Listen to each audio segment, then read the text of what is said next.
So I was perusing some of the other videos that I've done for this year's Halloween special, and I didn't like them. So I'm going to refilm a couple, and I'm going to kick it off with the spoiler review for Halloween Kills.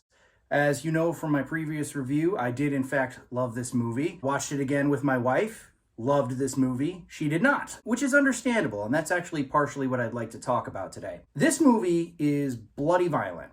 It's not as bad as the Rob Zombie ones, but so many freaking people die in this movie, it's ridiculous. So first of all, what just got me into the movie so much was the opening, where they take you back to 1978 and you see the perspective of Hawkins on that night. It's supposed to take place moments after the first Halloween film, and you see freaking Dr. Loomis, and I was mind blown. I was like, wow, that is amazing CGI. Holy shit. I was like, it must be that Spielberg thing, you know, they shot it at night, so they just picked the right angles and they were very sparing with what they did. Actually, it wasn't CGI. It was makeup. This guy was some part of the film crew or something like that, and his face was shaped very much like Donald Pleasance, and it was all prosthetics. I don't know if that was him doing the voice, but holy shit, the voice, it's amazing. So then we open up in this bar, basically, and a bunch of people are getting drunk in Haddonfield, and you've got the nurse from the beginning of the first Halloween. You've got Tommy Doyle he's basically telling the story of the Haddonfield boogeyman. Lindsay Wallace is there. Lonnie from the first one, Lonnie, get your ass away from there. He's there, and he's actually the father of the shitty boyfriend from the first movie. On that note, just take a little departure there. His character was such a scumbag in the first one, but in this one, you actually really like him. And I mean, not for nothing, but he's a douchey high school dude. There are worse things you could have done. Not condoning, but not condemning either. So, as the trailer shows, some firemen, they go to put out the fire at Laurie Strode's house. And of course, Michael Myers is alive and well, and now half of his mask is burnt. And I love how every Halloween movie has its own really definitive mask. And he proceeds to just brutally murder all of these firemen. As I said in the last video, Laurie Strode really takes kind of a back seat. Her and Hawkins are actually in the same room. He, in fact, did not die when that crazy doctor stabbed him in the neck. He was just, wounded horribly.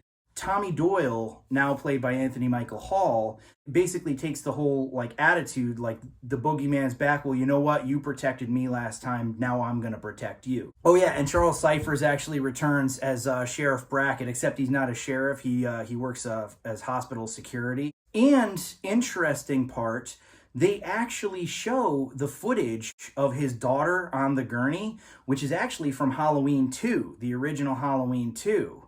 Which I thought was just totally clever, because this movie basically denies that movie's existence, but that particular scene pertains to the story perfectly. So it was also kind of a little Easter egg for real fans. Love that. But anyways, all these people have gone totally psychotic trying to find Michael Myers. And they actually target this other psych patient who survived the bus crash from the beginning of the movie.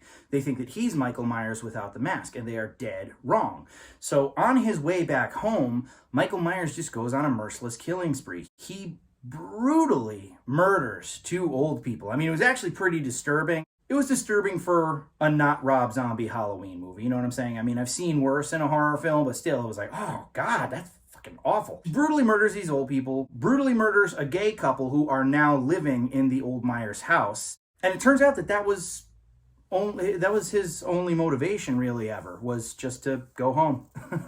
Go home and then, I don't know, just kill whenever he feels like it and then go home again. He was never really seeking Laurie Strode out. That was really all just a matter of the doctor, the batshit crazy doctor from the first one, bringing him there. Anyways, the entire town goes nuts, and Laurie Strode even refers to it as Michael's disease or something like that, or Michael's work of art or something. He made the entire town go insane. And as I mentioned in the last video, the thing that I liked about the first Halloween and that they sort of managed to recapture in the 2018 version is that kind of like fine line between the supernatural and the psychological, where it's like, what is Michael Myers? Maybe he's just that psycho that he could take a pretty fair, decent beating. It isn't really until the end of the movie when Dr. Loomis shoots him 6 times, he falls off a balcony, lands in the yard, and then is gone. That's the moment where you're sort of like, shit, maybe he was more than a man. Honestly, if they just wanted to make it a standalone movie, if they never made a sequel thereafter, that would have really kind of been the perfect ending. You know, what is the boogeyman, as a matter of fact? I think that was. But in this movie, obviously, because you can't just have the same shit over and over again, they are going with the whole idea that Michael is more than a man. He is like this elemental force of evil. But they still have that dynamic of the human psyche with just how insane Haddonfield has gotten. It's like a lynch mob. And that psych patient who crashed on the bus with Michael Myers, they hunt him down in the hospital. He only ever came there looking for help. And he's trying to get away, shuffling up the stairs. And when he realizes that they're basically going to kill him, he just uses a fire extinguisher to break out the window and jump. And that scene was actually played for dramatic effect very, very efficiently, I think. It was very effective in what it sought to capture. When the boyfriend gets killed, the shitty boyfriend from the first movie, you actually feel kind of bad for him because he, once again, gets brutally murdered. He gets, like, stabbed a couple times, slammed against the ground, and then he gets his neck broken. It's just brutal. So then Laurie Strode's daughter gets Michael Myers' mask and runs away with it, thus, you know, kind of leading him away from her daughter.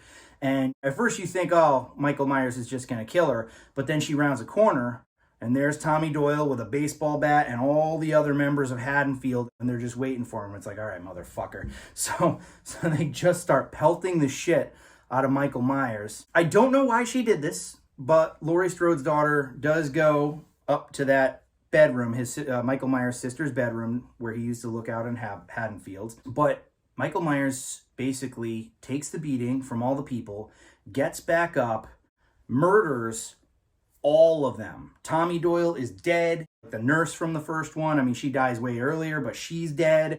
Virtually every character they introduce in this movie dies. At the end of the movie, you're just like, whoa, whoa, whoa, whoa! Like, everybody dies. And then, little cherry on top, the movie ends with Michael Myers returning home and knifing Laurie Strode's daughter to death. And, like, literally that's how the movie ends. So, I can definitely see why a lot of people didn't like this movie.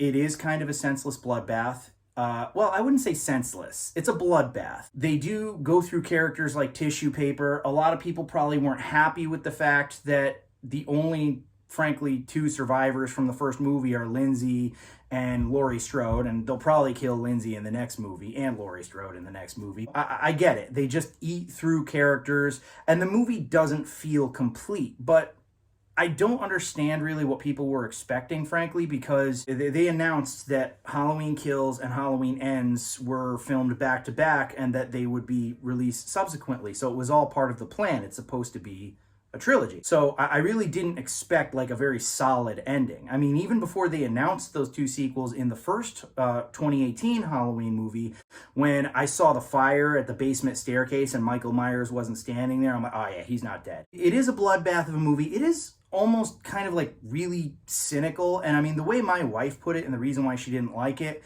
was because she's like, it's just, who fucking cares? He's gonna kill them all. What does it fucking matter, you know?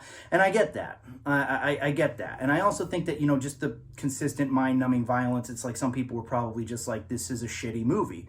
Fair. If that's your opinion, I get it. But I do find it very interesting that the audience is pretty much cut right down the middle. I personally liked it. If you didn't, I fully respect your opinion, but, you know, agree to disagree on that one. As far as Halloween Ends goes, I feel like they're going to tone it down a bit. First of all, because there are not that many characters left to kill. I mean, there's like, shit, there's Laurie Strode, there's Hawkins, there's Laurie's granddaughter, there's Lindsay. I have a theory that the British dude from the first one is still alive because he was alive when Michael Myers strangles his, I don't know, partner slash co-worker to death. He's like bloodied and shit because the head trauma of his head being bashed against the bathroom stall, but he is conscious watching Michael Myers walk out of the bathroom, so I think he might come back. I'm sure they will introduce other characters for them to kill, but I really think that they're going for like a Back to the Future kind of dynamic where it's like you have the first film that sets everything up, you have the second film, which is just insane. Like they're in the present, then they're in the future, then they're in the past, then they're back in the present, and then they kind of bring it home with a film that kind of follows the formula of the first one. That's my theory. Obviously, this is an uneducated theory. It's just a guess. But anyways, Halloween Kills, I was going to say if you haven't seen it, you should. But also if you haven't seen it, I really don't know why the hell you're watching my spoiler review. Anyways, guys, that's all she wrote. Or is it?